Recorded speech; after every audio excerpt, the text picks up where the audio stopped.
আচ্ছা হুজুর, আপনি কি জানেন কোন 10 শ্রেণীর মানুষের ধ্বংস নিশ্চিত? হ্যাঁ, জানবো না কেন, অবশ্যই জানি। হুজুর, তাহলে একটু বলেন তো আমি শুনি। ইসলামী শিক্ষায় কিছু শ্রেণীর মানুষের ব্যাপারে কঠোর সতর্কবার্তা দেওয়া হয়েছে। যদি তারা তওবা না করে ও সংশোধন না হয়, তবে দুনিয়া ও আখিরাতে তাদের ধ্বংস নিশ্চিত। 1. সুদখোর। সুদ গ্রহণ ও প্রদান উভয়ই কঠোরভাবে নিষিদ্ধ। এটি সমাজ ও ব্যক্তির জন্য ধ্বংস ডেকে আনে। 2. আল্লাহর সাথে শিরককারী।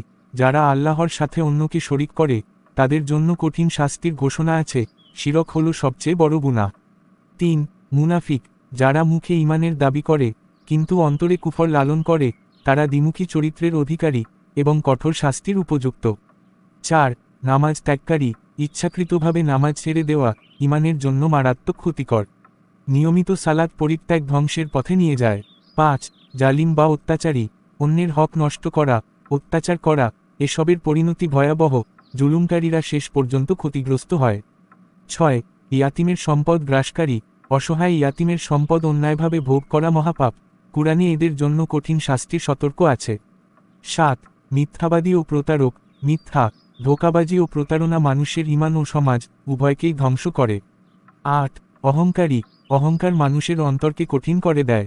অহংকারের কারণে অনেকেই সত্য গ্রহণ থেকে বঞ্চিত হয়। 9. পরনিন্দাকারী ও অপবাদদাতা। গীবত, অপবাদ ও বদনাম সমাজে বিভেদ সৃষ্টি করে এবং নিজেকেও পাপের মধ্যে নিমজ্জিত করে। 10. আল্লাহর রহমত থেকে নিরাশ ব্যক্তি। যারা আল্লাহর ক্ষমা থেকে সম্পূর্ণ নিরাশ হয়ে যায়, তারা হতাশার কারণে আরও পাপের দিকে ধাবিত হয়। এটিও এক ধরনের ধ্বংস। হুজুর, আমরা তো জেনে বুঝে অনেক পাপ করে থাকি, তাহলে কি আমাদের ধ্বংস নিশ্চিত? না, কখনোই না। আল্লাহ ক্ষমাশীল। আল্লাহর দরবারে তওবার দরজা সবসময় খোলা। যে কেউ আন্তরিকভাবে অনুতপ্ত হয়ে সৎপথে ফিরে এলে আল্লাহ ক্ষমা করতে পারেন। তাই ধ্বংস থেকে বাঁচার পথ হল ঈমান, সৎকর্ম, তওবা ও আল্লাহভীতি অবলম্বন করা। হে আল্লাহ, তুমি আমাদের সবাইকে এই খারাপ বৈশিষ্ট্যগুলো থেকে দূরে থাকার তৌফিক দান করো। আমিন।